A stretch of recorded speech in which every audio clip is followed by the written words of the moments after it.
What's up, guys and girls? Told you I'd be back with a Queen's Court video, and luckily I'm finally able to make a Queen's Court video. We just killed it again last night on farm, so this video will be a little different. We're not actually going to focus on our progression kill, we're going to focus on our farm kill, and I think that you can still use the information as you progress on Queen's Court. It's still valuable. Yes, our guild has killed it once already, but I don't think that that's going to diminish what we're going to talk about in any way, shape, or form.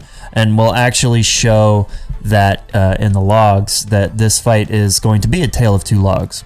We're going to see a log where I don't do as well, and it's a razor's edge as to why I don't maybe perform as well as I could on the farm kill versus the progression kill.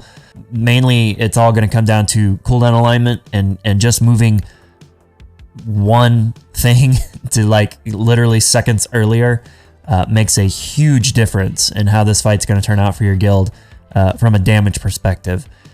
Before that though, before I get into that, I did mention in my last video that I did want to talk about the Paladin Glimmer nerf. By now I'm way late on this, but for any person out there that might be interested in what I have to say about it, it sucks on the one hand, but it's really not going to affect us very much. If you go to Questionably Epic, Volk has a good write-up about it. Basically, what the nerf is instead of being able to get unlimited glimmers out, we're going to only be able to get 8 out in any given fight. There is a slight positives to that though. When a glimmer buff is overwritten by casting a new Holy Shock, it does still heal the target as it fades. So you've got 8 glimmers out. A priority target needs to be Holy Shocked. You Holy Shock them. Glimmer is going to heal your previous target one more time, then fade from them. So you're not going to have these crazy burst windows of, 250k HPS, which is what you've got right now. What you will have though is a strong class. You still have a strong healing class. Paladins and Disc Priests, according to Automatic Jack. Sorry, Jack. That's not a very flattering face. Paladins and Disc Priests are still going to be the desired healers, at least so far in PTR testing, with fights not so much Raytheon, but Prophet Skitra. He was mentioning how the damage is just very bursty in that fight, and it becomes very uncomfortable very quick.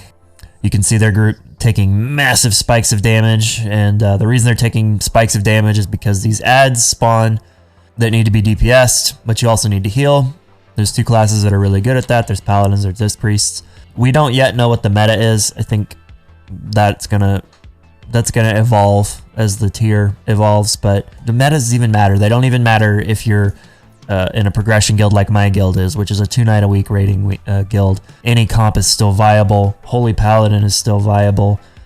The sky is not falling, and we're still in a good spot, albeit maybe not as fun a spot as we were in during the Eternal Palace. Do want to apologize for sounding sick. It's because I am sick, so hard to breathe through this nose, so I might sound a little nasally when I talk. So, like I said, this is going to be a kind of a tale of two logs. What I mean by that is this is a farm kill log that you're looking at right now with Court Cool right up here. This is a progression kill that you're going to see right here. Payne's going to court martial all of us. As you can see, our progression kill was actually faster at just under 7 minutes than our farm kill was. Our farm kill was actually slower. However, if you look at the healing done on progression, we didn't do terribly. We just didn't do great either. We had about 67,000 heals per second, and that's not bad at all. And obviously, it was enough to keep the group fully sustained. Can't remember. Did we have a lot of deaths in this kill? Yeah, we only lost 1 there at the very end, and Vile might have even gotten a res. So we healed very well in this fight. What's the big deal, and why do I want to talk about the farm? Well, we did a lot better at 75k HPS, which I think is more indicative of what you can actually expect to do on this fight if you're a Holy Paladin. 67k is pretty low, and honestly, it's not where after I healed this fight, I was going through like, good God, am I really that bad? In this fight for our progression log, I was asked to not stand in melee because we were bringing in too many melee. So if you come in, let's see where we're going to start circling the room. All right, so you see me here as I think deferred sentence is going to start to go out. Yep, there's deferred. This is repeat performance. Deferred sentence should be coming out soon. I'm sorry. Standalone should start to come out pretty soon. Here it is right here. Notice, here's the boss and here's me. Why am I not in melee range? Well, we had too many melee, so I was asked to not stand in melee range. We have tank and melee, all standing around the boss. There was just no room for me. So I said, that's fine. I took the hit and I stand outside of melee range. So I'm actually not able to Crusader Strike the boss, which means I'm not able to get as many Holy Shocks out, which means I'm not able to heal as much. Now, is that a huge deal? No, because look at the damage. It's not really that hard in this fight. This fight is all about burst damage that needs to be met with burst healing, and then nothing happens. Here you can see we stack back up. Here's deferred sentence, which is what I kept miscalling standalone. When deferred sentence goes out, there's going to be accompanied by a potent spark. Here's where you're going to see huge burst of damage, and then you heal everybody back up. And then there's going to be another big burst of damage, and then you heal everybody back up. And it's because of this deferred sentence buff that's out. Again, I wasn't in melee range for most of this fight. Well, actually, most of this fight. I wasn't in melee range when we did standalone. Even in our farm kill, I didn't do melee range at least one segment. But I was still able to get more Holy Shocks off and a couple of Crusader Strikes off because I kind of snuck some in when I noticed that I could. So I just had more raid awareness for our farm kill. So, and you notice I had a lot more healing, which helped the group. So we're going to look at, again, two different logs, farm fight, progression fight. We're going to look at damage taken, and we'll first start with potent spark. Okay? And we're going to do this a little weird, but just bear with me and hopefully you'll understand the method behind the madness. So we're going to look at this potent spark specifically, the second set of sparks in each log. But we're going to query the log for buffs and debuffs, or is applied to any actor. The ability is called Deferred Sentence. And we're going to post that into the graph. We're going to do the same thing over here, and we're going to put it in here. So now what I want to show you guys specifically is all the healing done within this window right here, from our progression and from our farm kill. Okay, so everything in green is the duration of deferred sentence. Again, everything in green, the duration of deferred sentence. The spikes that you see in damage are potent sparks exploding. So what I want to look at specifically is the healing done between this time frame, from a progression standpoint and a farm standpoint. Notice in the farm kill, I'm pumping out more healing per second than I did on progression. I'm just over 100k here. I'm at 122k here. Notice also that our new shaman, Geo, who helped us out with this, she's not new, she's a DPSer who helped us out on this fight, which, thank you, Geo. She's at 101k healing, as opposed to our other shaman on progression, it was only at 73. What I want to look at specifically is if we click my character in each of these, what am I doing differently? So it's the same amount of time that we're looking at in each fight, 159 to 259 and 2 minutes to 3 minutes. So round about the same time, roughly the same time. What did we do differently in one log versus the other? And why is it so important? And I mean, hell, we can even reset this zoom on both fights. Go back to damage taken, remove our query, and we can just go look straight for deferred sentence. Okay, and now we can take an even smaller sample size. Okay, it's about a 45-second sample size. Okay, so this is just deferred sentence. So we're essentially looking at the same thing. We filtered it out a little differently. Okay, that's all. So this is just looking at the duration of deferred sentence. But again, remember that there is a potent spark going off at the same time. So here's progression, here's farm. 135k HPS versus 112k HPS. So what was done differently that helped us on this fight? Well, there's a couple of things. One, I was able to get out more holy shocks. I got out 18 on farm. I only got out 14 in progression. Damage done. How many Crusader Strikes did I get on progression? I got 8 out. Damage done. Crusader Strike, I was able to get 10 out. So what does that mean in grand scheme of things? Well, that's 2 additional Crusader Strikes and 4 additional Holy Shocks. 14 Holy Shocks here, 18 here, and again, 10 Crusader Strikes compared to 8. However, when we look at this grand scheme of things, what do those 2 extra Crusader Strikes get us? And what do those 4 extra Holy Shocks net us? That helps make the difference here, because we're getting more Holy Shocks out on priority targets, which means we're getting more Glimmer of Lights out on priority targets. Now, I'm not saying that I didn't get a Divine Purpose proc within there too. I might have gotten a Divine Purpose proc, but either way, I should still be competing. My progression self should still be competing with my farm self, and he's not able to. So the moral of the story is, and the long-winded way of saying it is, this just wanted to show you this specific section of the fight to show you why it's important you need to A, be in melee range, B, be hitting the boss with Crusader Strike, and C, get your Holy Shocks out quickly on your priority targets, because again, more glimmers, more Holy Shocks means more glimmers, which means more healing. And it can be a lot of healing, and I'm not even a great Holy Paladin. A better Paladin than I could probably pump this number up during this damage section of the fight up to 250, 300k, well, not 300, but 250k HPS. I mean, they could do it. Better Paladins out there are doing it. I'm just showing you an example of an average Paladin, which is myself. What did we do specifically in this log, which is, again, farm, versus this log, which is progression? What we did, I don't want to query this, tables, analyze, buffs. We'll look for Aura Mastery, and we'll add it.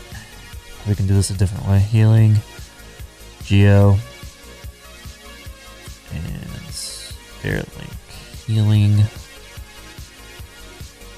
And we'll go to buffs in the other log.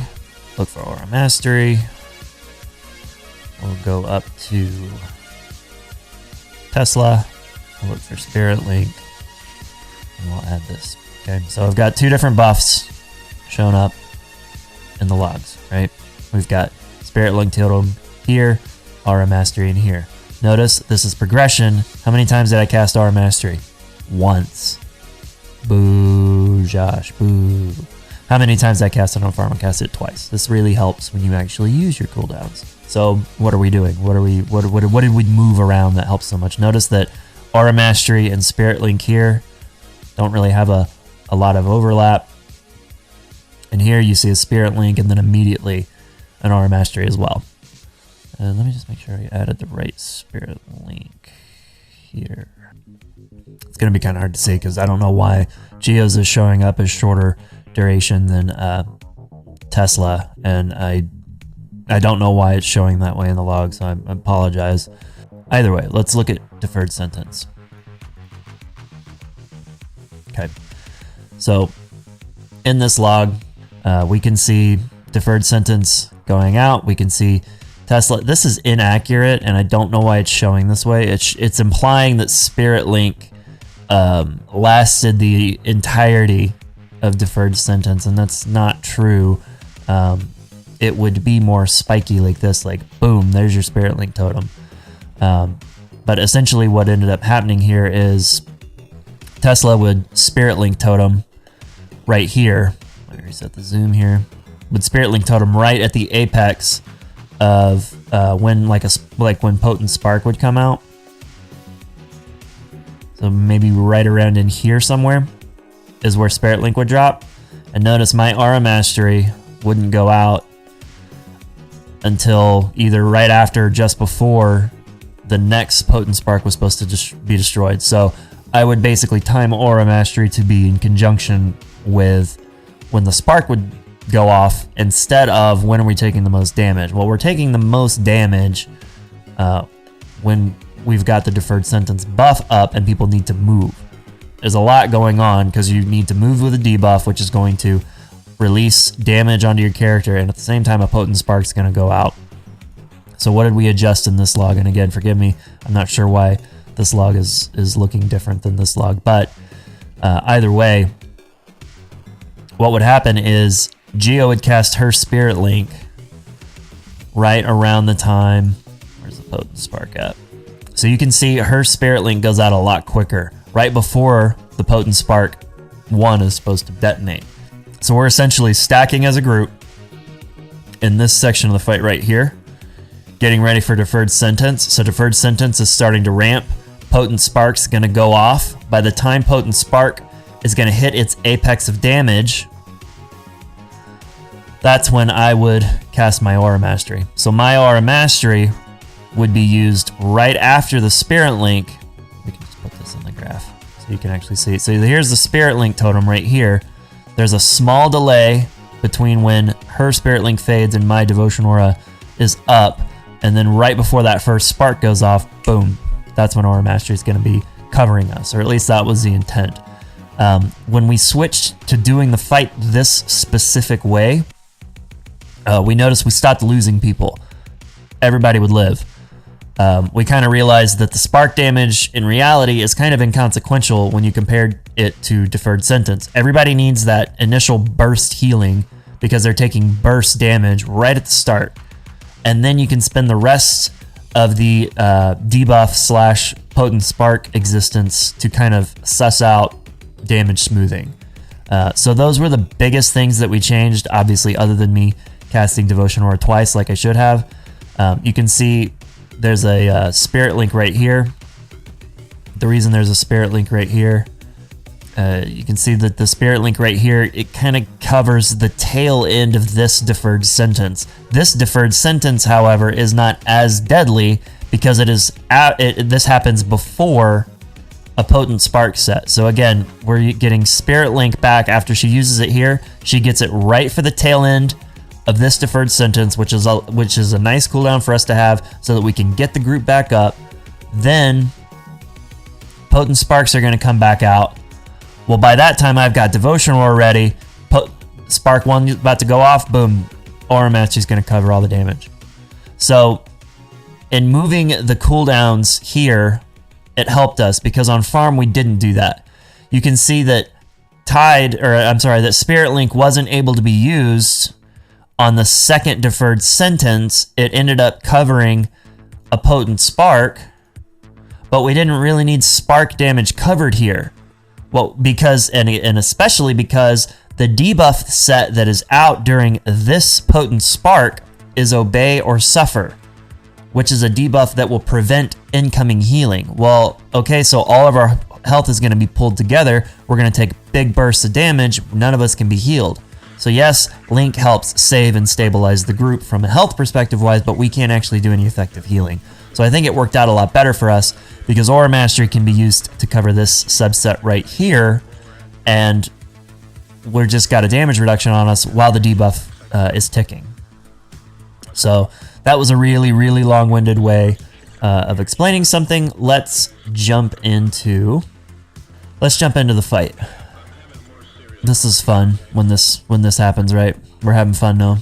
Poll's about to start. I looked at my repair, and I was at like 48% durability. No need to repair, but I don't like seeing anything under 100, so I ran, while the pull counter was going on, I ran over to the repair bot to repair, but that means I couldn't use my DPS bot because I just wasn't processing anything that fast in my head, so I actually missed out on using a damage potion here. Don't be like me. Bind your damage potion. Don't pop it manually like I do, but bind your damage potion here and use it. The first 30 seconds of this boss are a joke. There is no healing, and it won't affect your ramp at all. So just go ham, do as much DPS as you possibly can. The first section, I'm going to notice my timer right here, and this is when I'm going to be planning on starting my ramp. When I see this potent spark get to 0, that's when I'm going to be wanting to pop off. So here it comes in half a second. This little WeakAura, which is a WeakAura set that I can link all of you if you'd like. This just shows all 3 potent sparks and their damage. Now remember, the thing about potent spark is that whether you're DPSing it or not, it's going to take a health decrease over time anyways. So if none of your DPS are messing with the potent sparks, they're all 3 going to explode at the same time. If all of your DPS focus the sparks at the same time, and they all die at the same time, they all die at the same time, then your raid group will probably die and it's going to be a wipe.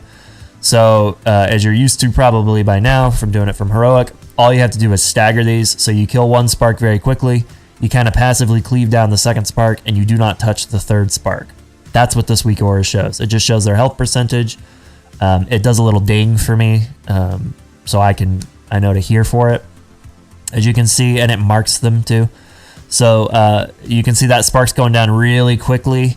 So we popped wings right as potent spark was coming out. We've got 25 seconds on wings. Right as this first spark goes out, that's when I'm going to try to bring out Avenger. So there's Avenger, and I've only got what, 5-6 glimmers out. Now let's get the raid healed up. Now probably a better way to handle that, you could ostensibly start your ramp as soon as you see the potent spark timer, I don't know, hit 10 seconds. So right, where's the timer at? So potent spark's right here at 11 seconds. Boom. You could start your ramp right here.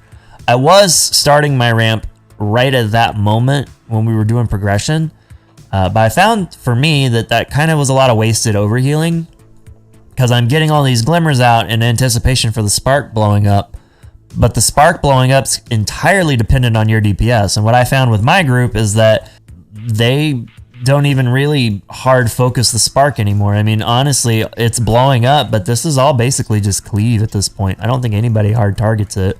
I found for me, if I waited until the sparks showed up to pop wings, that gave me, well, hell, wings is 30 seconds. This spark died now, and I've got 23 seconds. So I died in about 7 seconds. So I got about a 7-second ramp instead of a 10-second ramp. So I think it's okay. Again, Avenger comes out. I'm going to try to stay in melee range as much as I can. So I'm going to soak the form ranks that come out closer to the boss. I was hanging out back here and doing these form ranks on progression because people weren't doing it. That's not my fault that people don't soak these. If you do notice a circle that's not being soaked, though, you do need to move. I try to make a conscious effort that I need to be in melee range. I need to be by the boss, because if I can hit the boss, I can heal more. So that was kind of my thinking. But again, if you see somebody not standing in one of these circles, you need to be the one to move over. So the first form ranks is out. It's going to blow up, and we took a burst of damage from that. So there's going to be another set. Here's the other set. And they're going to blow up. And again, every time they blow up, that's raid-wide damage. If anybody misses one, you'll know it, because your entire raid will basically... If they don't die, they will get damn close to it. Here's another set of form ranks. We're going to soak these. And here it goes. You can see that's a nice chunk of health. I mean, that's... Everybody's, essentially below 49% health. You got a couple exceptions, obviously, but that's a lot of damage that's going out there. So here we're getting ready. You can see the final spark is about to die. Nobody is DPSing this right now. It's literally just losing 2% of its health every second or two. So we're just letting this spark die off on its own. The repeat performance debuff is now on us. So now you cannot cast the same spell twice. I'll admit I'm really bad with this one. I cast Holy Shock a lot. What you want to do, you can see Consecration is down. You want to just kind of throw Consecrates and Judgments out there. So it's like, there's a Holy Shock. I need to either Light of Dawn. I think I Holy Shocked and Judged, though. Let's see. No. So I did a Crusader Strike. I Judged. I Holy Shock. I Crusader Strike. I Light of Dawn.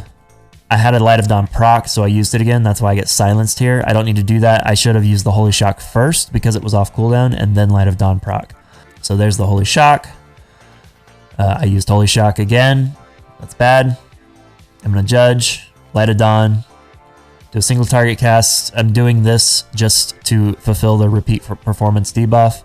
Then I grow in Crusader Strike. Then I Holy Shock. Then I can Crusader Strike again safely. Now I can judge. Now I can Holy Shock. By that time, deferred standalone is there. This debuff sucks. This is my spot. Me and Exo kind of had a little mix up. But basically, you can see Knight, Geo, Exo, Galoran, Kaiser. I'm kind of in the middle of everyone. And what we're going to do is we're going to shift slowly as a group. So Pain's going to start pulling the boss this way. We're going to start moving with Pain in that direction. Exo and I, again, we got our wires crossed. Not a big deal. I mean, it is a big deal. We're splashing damage onto each other. But I just moved away from him. You can see, though, that kind of put me out of position to where now I'm not in melee range. Pepe hands. So there's Geo's Tide. So what I'm going to do is wait for a window. I see a window here. There's Pain. There's a melee. Nobody in this corner right here. I should have plenty of room to come up, get a couple swings on the boss. There's a Holy Shock. All right. And so I'm going to try to do that from now on. I'm going to just try to cheat. Again, Pain told me not to be in melee range. That's fine for progression, but now since this is farm, I feel a little bit more... things like this aren't going to be detrimental to the team as much. So I want to be able to get as much healing as I possibly can out. Well, the only way I can do that is to make sure that Crusader Strike is on cooldown. So I'm going to try to sneak into melee whenever I can. Here comes a Frenetic Charge. You can see we've got 4 seconds left on Deferred Sentence. So I keep calling it the wrong thing. 4 seconds left on Standalone. So Wings is going to be up in 3. We've got Divine Protection up. And we've got Horsey not on cooldown. I don't know why I don't track Horsey. So what's going to happen is, whether you're feeling generous or whatever, you can help soak this charge and then run in and stack up for Deferred Sentence, or you can just get into position. During progression, I would try to soak this charge when I was close to it, just to help the group out. We have a designated soaking group, though, and that is unnecessary. So that's literally me taking unnecessary steps to help the group when I didn't need to. So in this one, what I'm going to do, I'm going to let the charge happen. Wings is up right now. It's going to get popped. Boom, there it is. Okay, so let's rewind this. Let's watch the sequence a little bit. All right, so 1 second on Wings. The charge just went out. First thing that's going to happen is either Divine Protection or Wings is going to get popped. Okay, so there's Divine Protection. You can see it on my raid frame now. It's got 7 seconds left. Wings gets paired with it. That says 20, but there's 30 seconds on Wings. There's the buff, 31 seconds. Since I was already moving and the boss has to get called over there, I don't have to pop Horsey. I'm still in melee range. Now I start my ramp. We're in position. There goes Spirit Link right there. During progression, we were waiting to cast this until this first spark, or it looks like this is going to be the first spark, but this first spark would go off. Having Link go out right here does a lot to help us, because we all just moved with a debuff that tells you not to move. So there's a lot of damage going out on people. So this really helped. So we're going to continue our ramp. We're going to watch the spark. We're going to get Avenger out here. We're going to just continue to pump. And as you can see, in the middle of our ramp, we popped Devo. So again, this spark has about 50%, just under 50% health. There's Link out. Watch this. Devo's about to go out too. So Avenger goes out, and we're actually going to waste a global to cast Aura Mastery. So there's the global for Aura Mastery. So now we've got 8 seconds to kill this spark. Link just faded. And you can see Deferred Sentence is at 3 stacks. You need to move when it's at 3 stacks. So I'm probably not the only one who is at 3 stacks. There's probably a lot of people that are. So you need to get ready to move, and we're going to take a burst of damage. And we're about to do a whole bunch of healing. So let's wait for the spark. Let's get out all the glimmers that we can. I moved a lot right there because I knew Aura Mastery was up. The spark exploded. We still have 1 second of Aura Mastery left, and we've still got 13 seconds or 10 seconds on Avenger and Wings combo. So we're able to just pump and pump and pump, and you can just see the healing numbers when we, let's see let's watch the healing from when Link was we were at 54k, okay? And then there's the Link. The Link is out, we're ramping, Devo is out, everybody's about to take a shit ton of damage right there. And we're just pumping, and it just, boom, put us all the way at the top. Just from that minor change, helped push us over the top. And now, I did things too to help myself. I was getting out more Crusader Strikes. I got out 4 more Crusader Strikes, 2 more Crusader Strikes and 4 more Holy Shocks just during that window, the damage / healing window. So that was big for us. We're out of danger at this point. This spark exploding is basically a moot point. It's going to happen anyways. Our debuff changes to obey or suffer. So when this goes off, we are all going to be unhealable, but again, that's okay. So this spark's going to detonate here in a bit, probably after this charge. Might actually go off at the same time. Either way, it won't matter. So there's the charge. It was immune. Here's the spark. Everybody's unhealable for 4 seconds, so I just casted an erroneous Holy Shock. But that's okay. You can see I wait now for the debuff before I do anything. Debuff just faded. Boom, there goes the Light of Dawn. We're going to start manually healing some folks up. Warlock's going to drop a Lock Gate. We're going to take the Lock Gate over to our other tank.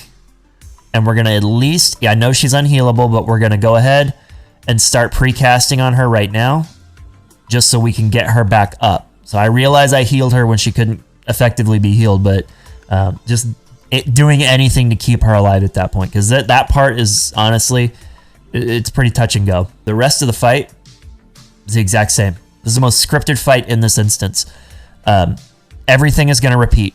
It's just in a different part of the map. So Form Ranks is out, but this time there's no potent sparks to accompany it. So your job's a lot easier. By this point in the fight, you can see that Silivaz is down to about probably sub 30%, if I had to say. Maybe not sub 30, but probably closer to 30% at this point. So we're going to have people switch to Pashmar at this point. The Shadow Priest, actually, I can tell you right now. Okay, he's at 27%. The Shadow Priests are just going to go ham at this point, and they love you for this fight. So we missed a Form Ranks here, and this is huge, because we thought this was going to be a wipe. Let's see. Not sure which one was missed, but look at the damage. That's from one missed Form Ranks, and we almost lost everyone. So this was a good recovery by the healers to get this back. Don't miss any Form Ranks. Nothing triggers pain more than a missed Form Ranks. So now there's Potent Sparks out, and unfortunately it's accompanied. Wings is out, as you can see, but also Repeat Performance is out. This is probably the worst cooldown overlap that you could possibly have, because what are the things that we want to be casting during our burst healing window? We want to be casting Crusader Strike and Holy Shock. Light of Dawn if neither of those two is available. So if I get a Divine Purpose proc, I actually can't use it to cast Holy Shock again because I'll be silenced. So if I get a Divine Purpose proc, I have to make a mental note that I still need to Crusader Strike, even though it's going to be a waste. So this is Pepe Hand's burst window right here. So I pop Wings. I'm going to make my way over to Pashmar. So you can see I dropped Consecrate, and I'm basically going to try to keep that in my rotation. Judgment and Consecrate are going to be added now to the Wings window, just because I have to be casting something different until this 16-second debuff is up. So Judgment's almost up. Let's see if we use it. There's Consecrate, Holy Shock, Judgment, Holy Shock, Crusader Strike, Holy Shock. There's a Divine Purpose proc, but we could use it because I had Crusader Striked. So 4 seconds left on the debuff. Standalone is about to come out. So what I'm going to do is I'm going to move away from Pashmar. Why is Wings popped even in the first place? It's to cover this Potent Spark. That's why it's out. So we didn't really get a lot of glimmers out, but I was on the move, yada, yada, yada, the whole song and dance. But either way, there's probably a better way to handle this burst window, but I always run to Pashmar because I always get real nervous DPSing Silivaz. So either way, 4 seconds left on Deferred Sentence, or on Repeat Performance, so we're about to get Standalone. This is the next tricky part in the fight that your raid team's going to have to progress on. because as this debuff expires, you get standalone. People are very close to each other, so you might see a burst of damage happen right here. And there it is, Ziv, the mage, Kaiser, Liner. I mean, it's basically just a line of people that all just got hit. What I do to avoid all of this nonsense is I actually cheat my way back to the back of the room, and I'm back on Silivaz at this point. Why? Because now I'm trailing everybody. And for me, I'd rather be trailing everybody, and yes, I can't heal Knight, and yes, I can't heal Ziv, and that's really unfortunate. But Geo can, and Yahtzee can, and I trust my healers that they can heal those guys.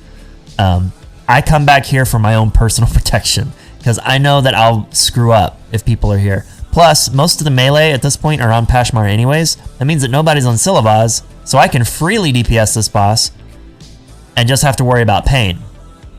So you can see the potent spark just exploded, and there's a huge amount of damage from people trying to either reposition themselves, or just taking a huge spark hit. But Wings is up, so we're going to do as much healing as we can. So Silivaz is going to get moved, and I'm going to remain in my position. Why am I remaining in my position?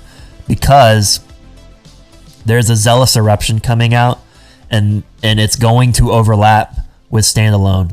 That means that everybody needs to get in the circle, or the bubble that Silivaz provides, whilst also standing apart from each other. That's a very hard overlap to deal with. We generally lose people there, but I'll show you how I deal with it. So again, Zealous Eruption's coming out.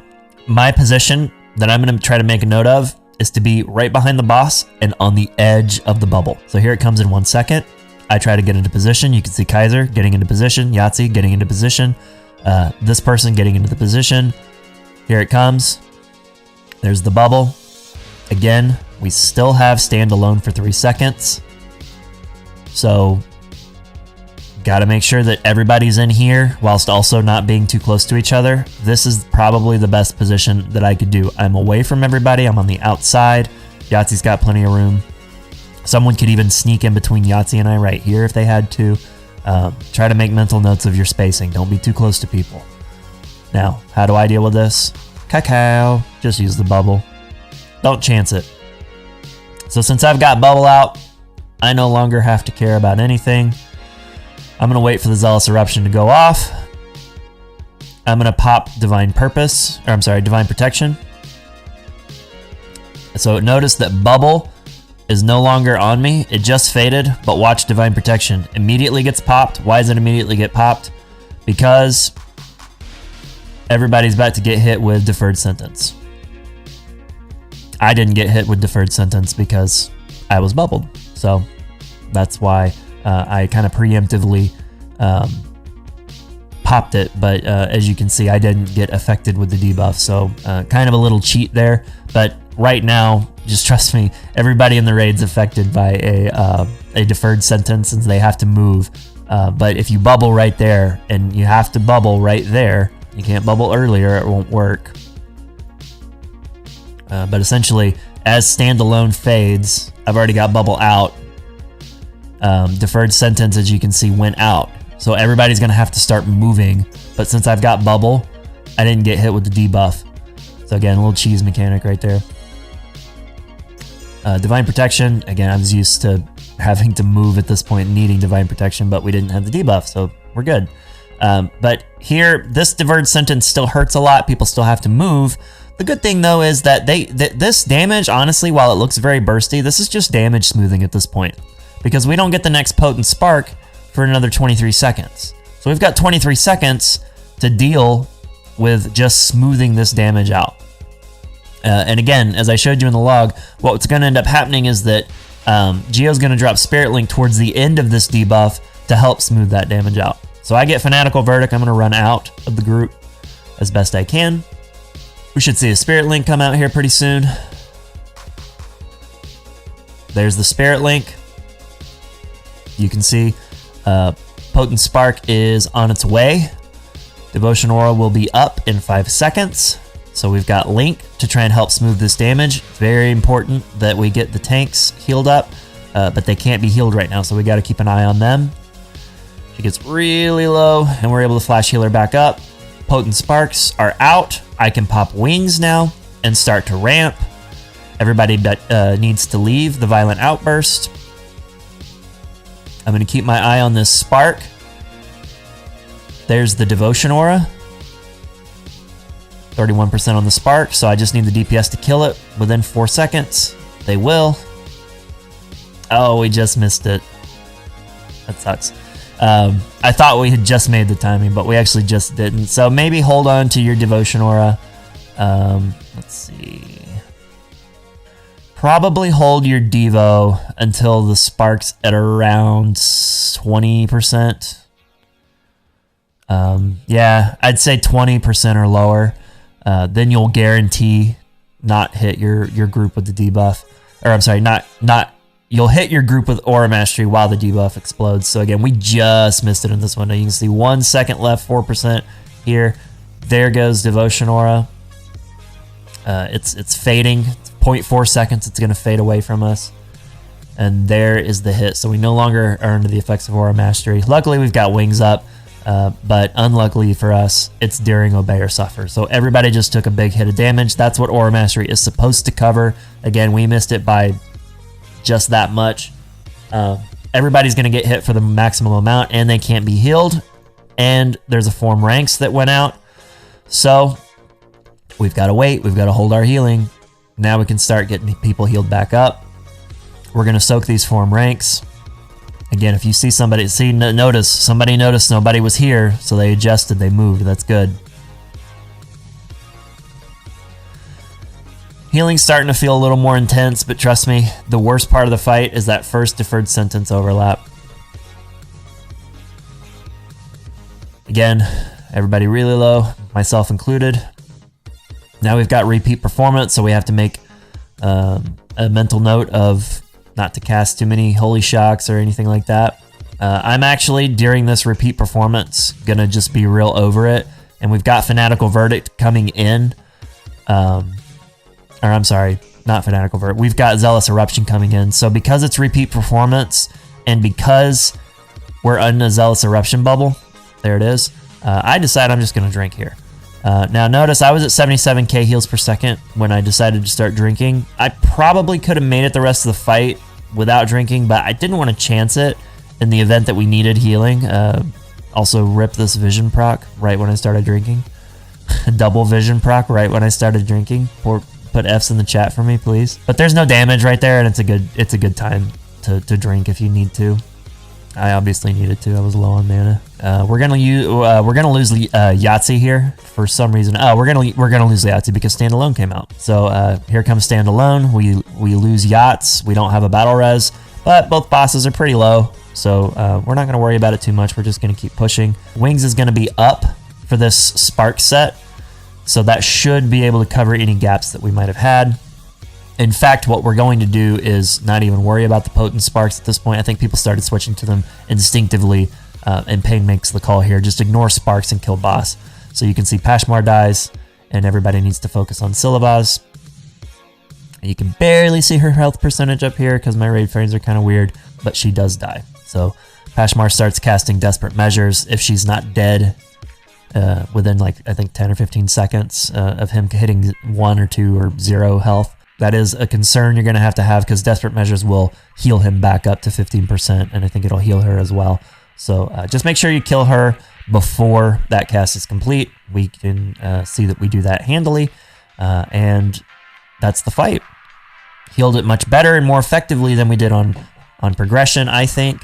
And you can see that our buddy Josh decides to be dumb and not roll for a deferred sentence, but luckily our Shadow Priest Matsudo was spec'd for disc, and he got a deferred sentence, which I won.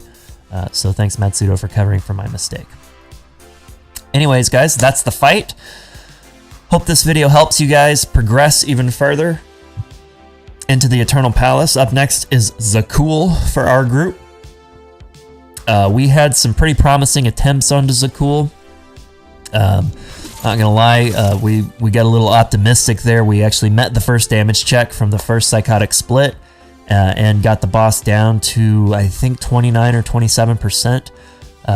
So we felt confident with the strat that we had that we were gonna get a fast kill. And then last night on Zakul, we just really didn't move the needle at all. We never even saw psychotic. I think we saw one psychotic split, and we didn't have enough people to go into the delirium realm to deal with the ad. So because it felt like the group was kind of lethargic and not interested, we're actually going to switch to a Zerg strat for Zakul. Stay tuned for that. If we end up adopting that strat, we are going to spend a night of progression using that strat to see if, well, A, to see how bad the timings are, because the timings are pretty rough doing the Zerg strat, but B, if we're able to kill this boss with the Zerg strat, be looking for a guide explaining how and why we do it. I can give you a spoiler alert though, wear your Cyclotronic trinket, because I'm getting the feeling that this is a lot like Lady Ashvane.